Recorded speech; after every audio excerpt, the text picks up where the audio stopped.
मोतीपुर गांव में एक घर था। उस घर में राकेश और रमा नाम के पति पत्नी रहा करते थे। रमा हर रोज खेत में काम करने के लिए की जाती थी और काम से जितना भी पैसा मिलता था उससे वह अपना घर चलाती थी। उसका पति बहुत ही आलसी था, इसलिए वह कोई काम नहीं करता था और लोग उसे कोई काम भी नहीं देते थे। वह दिन भर घर में ही पड़ा रहता था। एक दिन रमा खेत से घर में आने के बाद अचानक से गिर जाती है।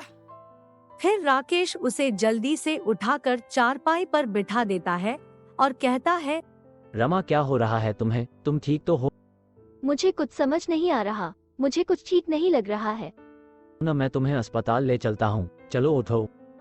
नहीं, रहने दो, हमारे पास पैसे नहीं है। पहले तुम मेरे साथ अस्पताल चलो। नहीं, आप कहाँ से लाओगे इतने पैसे?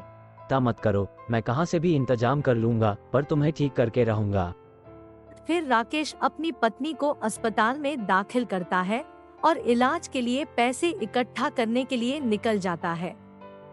मदद के लिए वह अपने दोस्त के पास जाता है और कहता है, तुम यहाँ हो, मैं तुम्हें कब से ढूंढ रहा था। मुझे पैसे की बहुत जरूरत है, क्या तुम मुझे थोड़ा बहुत उधार दे सकते हो? मैं काम करके तुम्हें वापस लौटा दूंगा।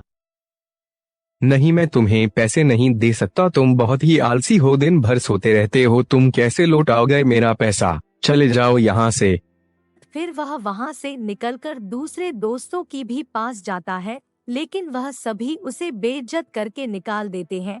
फिर वह सेठ के पास जाता है और कहता है, ओ सेठ, मुझे पैसे की बहुत ज्यादा जरूरत है, मुझे पैसे दे दो। मैं तुम्हें पैसे तो दे दूंगा, लेकिन तुम्हें इसके बदले अपना कुछ तो गिरवी रखना पड़ेगा।